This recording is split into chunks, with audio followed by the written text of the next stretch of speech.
everyone, and welcome back to the eGovernment mini-series produced by the Economic Development Council, also known as the EDC. The purpose of this mini-series is to discuss the concept of e-government and its benefits to the business community and the wider public. So in this segment, we are discussing government to business. And we're joined today by the CEO in the Ministry of Natural Resources, Mr. Kerry Belisle. We're also joined by Ms. Francine Burns, the Deputy Registrar for the Belize Companies Registry, and Mr. Ishmael Keras. We're joining us back again, the Executive Director for the Economic Development Council. And so we're joined today as we're discussing the government to business initiatives that are happening by CEO in the Ministry of Natural Resources. And you guys are doing some interesting things at the Ministry of Lands, talking about the digitization of the lands title unit. And so let's get straight into it. What exactly is that initiative about? Yes, John, sure, thanks. So the Ministry of Natural Resources really has multiple areas, but two that would perhaps most interest the public, and that's national estate area that provides, that administers crown lands, and the registry, which administers private lands. And those are defined by areas that we consider registered and unregistered. So what is happening is that a lot of the privately owned land in the country, the records are stored in very large books, we call them, in the ministry, and these are held in physical storage spaces. It provides a series of challenges. First of all, access to that data from the public is a little bit more difficult because you actually have to go into these books and physically look for documents. But just as importantly, these are records that existed in some cases over 100 years, so that the quality of the records are being depleted over time. It's paper-based. And so what we're now doing is we have put in place a small unit that will actually digitize all of the records dating as recently as 2012. And that's a huge initiative. It's going to take, we anticipate it could take upwards of a year to get this done. But that initiative would allow for easy access to digitize to any land records for the public or for anybody who wishes to access that data. As well, internally, what it would do is when any transaction is being performed, it would become very easy then for the ministry to be able to sort that data and to ensure that, in fact, all the aspects of the transaction are in order. And really, at the end of the day, provide a much more efficient service to any of our users. So that's really the core of the issue at the digitalization. And when you say books, and you said it's paper-based, so as it stands right now, if something were to happen to those books, you're saying that there's not backup information on these things? For what has not been digitized, yes. Some things have already been digitized. That's right. So that for what is physically at the ministry, certainly there is a risk that if you were to have any unforeseen disaster, that there would be possible loss. I mean, we've, as best we can, try to put in some mitigating measures, but really and truly, yes, it does pose a risk. And how do you see this helping? Because, as I said before, this is the government to business segment. How do you see this helping businesses? Absolutely. The primary transactions that occur at the registry would involve, for instance, real estate, the real estate industry, law firms, investors who come into the country and propose to purchase property or want to do something with their property to start an investment. They would have to be able to not only be able to obtain their title, but it's perhaps more important to have the confidence that the title that you have in hand is a title that is good and worthy. And so that is part of the digitization. It is also not just about having a title, but also the security of that title. A very large portion of the transactions at the registry really is by banks. And so in the process of making loans, whether it's to individuals or businesses, the title is the document that the financial institutions would use to support the transaction as a collateral base. So the reach is wide in terms of what the business community would be able to benefit from it. And we think that this would bring the kind of speed and efficiency and as well as security to the process. And I think those are the key, well required. I think those were the key words they're looking for, speed and efficiency. I know Ishmael can probably speak to this as well in terms of the Doing Business Index. Yes. And it comes back every time about registering property. So do you see this, Ishmael, in your position as from the EDC standpoint, fitting into seeing that particular score improve? Sure. So here, we at the EDC are primarily focused on different business climate reforms that contribute to improving our performance on the doing business report. And what that specifically looks to is the number of steps, the time it takes to transact with government, and ultimately the regulations that govern different public services. And so anything that automates and therefore simplifies and shortens the time and the process, in theory, should contribute to an improved performance and experience on the part of the business community when interacting with different government agencies. And in this case, this is meant to really speed up, make things more efficient, and reduce the cost also to, in dealing with the lands department. Excellent. And I definitely want to come back to you on some of the larger, broader umbrella topics that we're talking about. Now, while the lands department is doing this, at the company's registry, you guys are also doing your own form of digitization of the business registry, which I am assuming the motivations are fairly similar. But can you speak a little bit more about the digitization process that's happening at company's registry?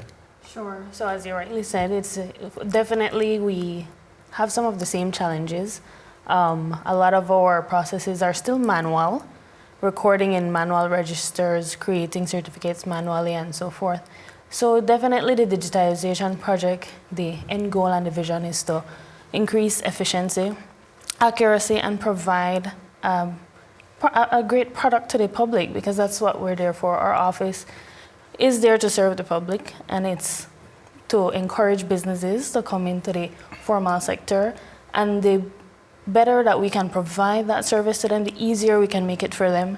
Then the more that we see those registrations increase, the more we see smaller businesses coming into the formal sector and so forth. So definitely the motivations are similar for the digitization project. So from your standpoint, you do agree with the conventional thinking that making it digital would actually lead to an increase in the number of businesses that are being created? I do believe so. Ease of access will definitely be increased. For example, our office, we only have the one office in Belmopan at the moment. And persons have to either come into the office or somebody comes in on their behalf to do registrations and so forth. So from a standpoint of the customer, it will definitely have, make their access to the service a lot easier and a lot better. Okay. Now, I hear it coming from all three of you, but you just used the word again just now, customer. So are we changing the way we view the people that comes into government offices and taking it from a client-customer standpoint? Is that the new thinking that we're moving into? So one of the fundamental pillars of e-government as a concept, it is citizen centricity, whereby government has had to shift its thinking to realize that it needs to serve the citizen better, and by citizen we also include the business community. And so yes, the shift is that we need to identify what the citizen demands in terms of range of services, but also quality. And as Francine mentioned, encouraging them to formalize and come into the formal sector will only be facilitated if it is easy, if it is accessible. And so therefore, that's where the whole e-government complement really entails just citizen at the center of the... And both of them deals with reducing time and the associated costs for both from the land standpoint and from business registry, right? We've been having the conversation at the registry about the complaints, about time taken to process a transaction. And as we had looked at it, we firmly believe that the land registry was able to demonstrate its efficiency. And so what we did is, on a pilot scale, we introduced what we call an express service at the registry for land, in particular land title transfers. and to give you an example of how maybe the technology and the thinking allowed us to deliver to our end users in a more efficient way, we were able to work along with our IT department to access rather what you would call maybe more modern satellite imagery that gave us not only the detail but the currency of information. So very new images at sufficient detail to enable us to install a process that allowed you to get your title transferred in one day. So that we did, for the last 3 months, we've piloted an express service where someone could come in and within 24 hours have a transfer done for a fee, and in 1 week for a lesser fee have the transfer done. And we wanted to ensure that were we able to get all our processes in place, if we were able to put the thinking in place and the technology in place, that we could deliver on that. And we firmly believe that. I mean, many people have benefited from it over the last 3 months. They've used it. We've gotten some feedback. There's room for improvement, but I think it's a practical example of how we were able to marry technology and our processes and people to solve what And to just put it in perspective, getting land title transfer in 1 day compared to what was an average before. I'd rather not remember, but I'll say this, that was taking more than 24 what hours. we knew for certain was that the end users were not comfortable with the length of time it took. Understood. I mean, there were various reasons. There are some instruments that required a level of information that was not immediately provided at the front end. So there are various reasons why a transaction could take some time. But by and large, there was a general sense that it's taking too long. And so we felt that if we could prove that we could do something differently in the overall scheme of things, the general registry transaction time should be shortened considerably to what it currently is. If I could just add, something to that, it's that transactions, handled by the Lands Department have implications further than just the citizen to the department. You have the banking sector that also depends on having title, for collateral and things like that. Real estate and a multitude of other services, private sector oriented, that then get negatively impacted if there's a delay in procedures or if documents aren't accurate and things like that. So the impact is wider if you leave it as is. And all the more reason why it's so important. It's a tremendous opportunity to improve that, because then it has positive impacts on many different things. I fully agree. And that brings me to the point, the leveraging of digital technology for improving business climate. These names are long, by the way, just say. But you recently had an assessment, needs-based assessment completed. And this project itself has about 5 components. But let's talk first about what this entire umbrella, I call it the umbrella digitization project, is all about. What is it that you're aiming for? And maybe you can get into some of the components. Yeah. So the main component of our digitization project, which originally was meant to look at what government service could possibly be digitized and put online for improved access and efficiency. The main component is there's a fancy word for it, it's called re-engineer a process. And all that means is to simplify and to deliver via digital online means, so using technology. And so that's the objective. It's to simplify, reorganize the way that the process at a specific public service, department works, in order for the citizen to have a faster access to it. That entails the design and deployment of an IT solution. So first, you had to go through the process mapping to identify what exactly was the process, for example, registering a business name. And then it's identifying what can be eliminated while still remaining within the confines of the law, because the laws exist for a reason. And so there are certain things that you can't cut out of that, but there are certain things that are unnecessary. And so the process mapping was important, and that was completed under that first component. And then the subsidiary phases of that is to then design this solution that then delivers the service online, and that also integrates with other government departments, so that then you eliminate duplication of effort. That's more or less the main component. The other component that is significant, and it definitely needs to be a part of it, does go back to the law, because we either don't have certain laws to enable the delivery of that service online, or certain laws need to be amended. And so the legislative review and drafting is the other major component of that. That touches on things like the writing of e-signature legislation, having things in place for data protection, electronic transaction laws to enable a citizen to pay online, as well as perhaps an amendment to the Companies Act to enable certain things to be possible. And so the legal aspect of things is significant and important. And thirdly, the communication side of things is very important in this project, because we want more and more people to be aware that they don't actually have to go stand in line at a ministry or a department. You can access it online, or at least that's the vision. And so the communications, the support to the public to use those services is what the project also looks at.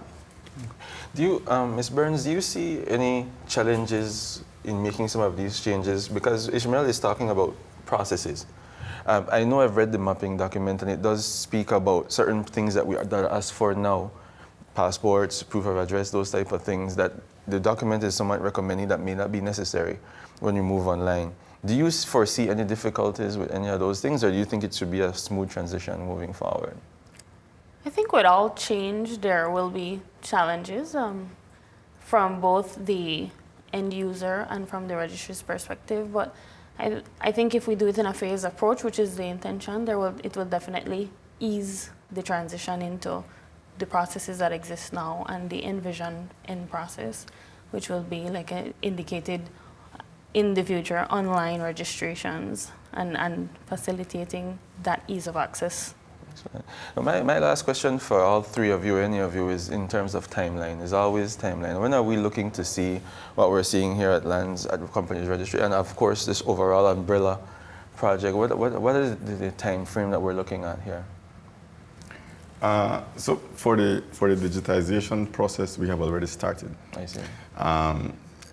The actual time that it would take, we are anticipating between a year to a year and a half to actually have all the records updated. But in terms of, I spoke to some of the services that are currently now resident at the registry, transferring titles. We feel that the pilot project that we did over the last 3 months says to us that we can properly implement this by January. By We January believe that we can properly 2020. implement, yes. So, I mean, that's going out on a limb in putting that kind of a date, but I don't feel that there's any reason why we're unable to deliver on that service. Perhaps in a limited way, because what we've done, we've tried to manage the volumes at no more than 15 per day. So that is how we keep it doable. But in terms of it being done, yes, we will be able to do that. One other thing I think that we can mention that would perhaps improve the interface between ourselves and our end users is we have fully developed internally an improved website for the ministry that would allow a client of the ministry to be able to go online, enter the information from their transaction, a reference information, and to see where that transaction is within the ministry. And that is something that currently we are able to provide. And again, I want to say that there's no reason that within the next month or two that would not be available to the public, to users. So you'll be able to track the Yeah, process. not call Yeah. somebody and, I mean, the common complaint might be the person who answers the phone, that kind of thing. Being able to actually go for yourself and check where your transaction is in the queue. And that's the kind of thing that we know there are immediate wins that we can have in that regard and, help to move the process along. So. Excellent. And from the Companies Registry? Well, as I mentioned, it's definitely going to be a phased approach. So the project that we're undertaking currently is the phase 1, so to speak. And at the end of this, we will have the system in place, which will enable us to provide these services to the public. So that's our first step, getting a system in place where we can enter data properly that can perform all the functions we need it to, producing all the documents, the certificates, and so forth that we need. So we envision that by the end of the next year, December 2020, we will have that system in place, which will allow us to then conduct the further phases to actually put it out to the public for their use. And from the point of view of the EDC, the digitization of the Companies Registry project is very important for us because it is intended to serve as a pilot for other e-government rollouts, because we're looking at it holistically, looking at the legislative, the systems, as well as the communication side of things and the change management side of things. And so we wanted to serve as a template for other initiatives, other reform projects to also be digitized. And so in the longer term, so beyond 2020, when this project is completed, the intention and the vision is to have other services like trade license, the application for a construction permit, to also be digitized. And those are more in the medium term, so beyond 12 months' time from now. Okay, excellent. Well, I want to thank all three of you for joining us for this eGovernment mini-series on government to business services and initiatives that are happening. It's been very informative, and I definitely want to thank the viewers at home for having stayed with us for these few minutes as we go through some of these changes, these important changes that will definitely change the way how business is done in Belize. And my understanding is that there's going to be more supposedly on the way. So we'll stay tuned, and we hope that you continue to join us for those journeys. So thank you very much.